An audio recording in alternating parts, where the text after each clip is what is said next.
சாப்பிட்டீங்களாவா? சாப்பிட்டேன்பா. Homework கேட்டு வரேன். கௌஷிக் பேக்ல இந்த லெட்டர் இருந்தது, இதை படிங்களா. அம்மா ஒரு நாள் விடுப்பு எடுத்தால் என்ற தலைப்பில் கட்டுரை வரைக. உனக்கு பிடிச்ச டாபிக் இல்லை கௌஷிக்கு, அதான் இவ்வளோ பெருசு ஆயிட்டியா? முதலில் எனக்கு என் அம்மா உலகிலேயே மிகவும் கோபமானவர் என்று தோன்றியது. காலையிலே எழுப்பி என்னை படிக்க வைப்பார். சாப்பாட்டை முழுவதும் சாப்பிடவில்லை என்றால் திட்டுவார். அதிக நேரம் மொபைல் பயன்படுத்தினால் திட்டுவார். விடுமுறை நாட்களிலும் கூட அறையை சுத்தம் செய்ய சொல்வார். நான் நினைத்தேன், என் அம்மா ஒரு நாள் எங்காவது போய்விட்டால் நன்றாக இருக்கும் என்று. போன திங்கட்கிழமை அம்மாவுக்கு உடல்நிலை சரியில்லாமல் போனது. மருத்துவர் முழுமையாக ஓய்வு எடுக்க சொன்னார். அன்றுதான் முதல் முறையாக என் அம்மா உண்மையாகவே படுக்கையை விட்டு எழுந்திருக்கவில்லை. காலையில் அலாரம் அடித்தது. என்னை எழுப்ப ஆள் இல்லை. சீருடை இஸ்திரி செய்யப்படவில்லை. ஒரு காலுறை ஒரு அறையில் இருந்தது, மற்றொன்று வேறு இடத்தில் இருந்தது. அப்பா சமையல் அறையில் முதல் முறையாக நின்று கொண்டிருந்தார். எத்தனையோ முறை என் அம்மாவிடம் சொல்லியிருக்கிறேன், உங்களுக்கு எதுவுமே தெரியாது, எப்போதும் திட்டிக் கொண்டே இருப்பீர்கள். ஆனால் உண்மை என்னவென்றால் எனக்கு தான் எதுவுமே தெரியவில்லை. கடவுள் என்னிடம் உலகிலேயே மிகவும் கடினமான வேலை எது என்று கேட்டால் நான் சொல்வேன், அம்மாவாக இருப்பதுதான். என் பிள்ளைக்கு கட்டுரையில எழுத தெரியுமா? நான் ஸ்பெல்லிங் மிஸ்டேக் பண்ணாலும் நீங்க கரெக்டா படிக்கிறீங்க. என் பிள்ளை எழுதுறது எனக்கு புரியாதா? இதுக்கப்புறம் நான் உங்களுக்கு ஹெல்ப் பண்றேமா? நான் மட்டும் இல்லப்பா, உலகத்தில் இருக்க எல்லா அம்மாவுமே இப்படிதான் இருப்பாங்க. என்ன ஒண்ணு, அவங்க இருக்கிற வரைக்கும் அவங்க வறுமை யாருக்குமே புரியறதில்லை. இந்த பில்லில் கொஞ்சம் சைன் பண்ணி தரீங்களா? 13,000 ரூபாய் பில்லு தானே இது? நேற்று தானே இது முடிச்ச பில்லு எதுக்கு மறுபடியும் சைன் பண்ணி கேட்குறீங்க? இந்த பில்லை ஆடிட்டர் கேட்குறாரா, அதான். சரி, ஏன் ஆடிட்டர் இந்த பில்லை மட்டும் கேட்குறாரு? என்ன நம்பி கையெழுத்து போட்டு கொடுங்களா, 1 ஹவர்ல எடுத்துன்னு வந்து கொடுத்துட்றேன். உங்களை நம்பி தான் சைன் பண்ணியிருக்கேன். எதா ஆச்சுன்னா நீங்க தான் பொறுப்பு. ரொம்ப தேங்க்ஸ்ங்க, நான் வரேன். A few moments later. இந்தாங்க பில்லு. இந்த பில்லு ஆடிட்டரா கேட்டாரு? உண்மையை சொல்லுங்க பாப்போம். அந்த கொடுமையும் கேட்குறீங்க. இந்த பில்லில் இருக்கிற மெட்டீரியல்லாம் உங்கள் கடைக்கு தான் கொடுத்தனான்றது மேனேஜருக்கு சந்தேகம் வந்துருச்சு. அதனால 2 பில்லும் ஒன்றா வச்சு உங்கள் கையெழுத்து கரெக்டாக இருக்குதான்னு பார்க்கறதுக்காக கேட்டாங்க. எனக்கு அப்பவே தெரியும் இந்த மாதிரி தான் இதாக இருக்கும்னு. டார்கெட்டை அச்சீவ் பண்ணி கொடுக்க சொல்கிறாங்க. டார்கெட்டை அச்சீவ் பண்ணி கொடுத்தாலும் அதுலேயும் சந்தேகம் கண்டுபிடிக்கிறாங்க. ரொம்ப அநியாயம் பண்ணுறாங்க.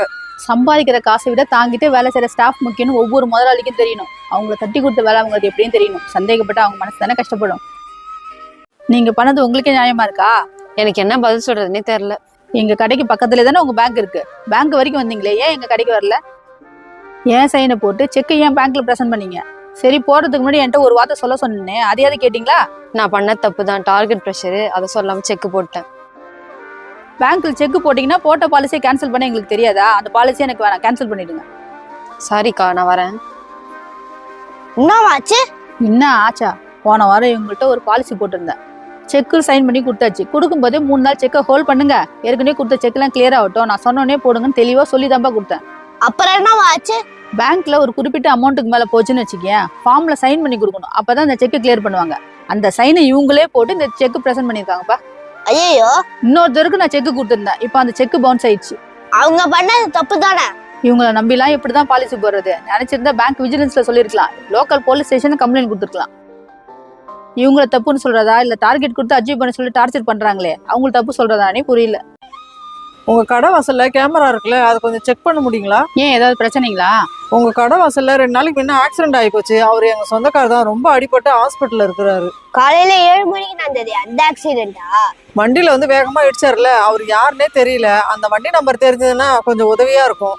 கண்டிப்பா நான் உங்களுக்கு ஹெல்ப் பண்றேன். உங்க நம்பர் மட்டும் கொடுத்துட்டு போங்க, நான் செக் பண்ணிட்டு உங்களுக்கு கூப்பிடுறேன். இதுல என் நம்பர் இருக்கு, மறக்காம என்ன கூப்பிடுங்க, நான் வரேன். A few moments later. வண்டி நம்பர் தெரிஞ்சதாமா? வண்டி நம்பர்லாம் தெரிஞ்சிச்சு. வீடியோ பார்க்கவே ரொம்ப கொடுமையா இருக்குது. ஒருத்தர் அடிபட்டு வாசல்ல உட்கார்ந்து இருக்கிறாரு, யாருமே கவலைப்படல, அவங்க வேலையை பார்த்து போயிட்டு இருக்காங்க.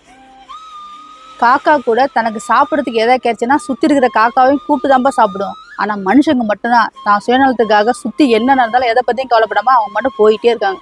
கடவுள் இருக்காராவா? இருக்காரு. ஏன் திடீர்னு கேக்குற? நம்ம வர கேட்டா கொடுப்பாராவா? நீ சொன்ன உடனே எனக்கு கதை ஒண்ணு ஞாபகத்துக்கு வருது.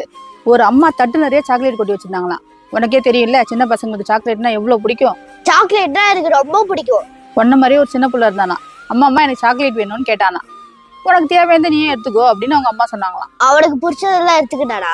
அதான் இல்ல, அவங்க அம்மா அவனுக்கு பிடிச்ச சாக்லேட் 2 கையிலயும் அள்ளி அவன் கையில கொடுத்தாங்களாம்.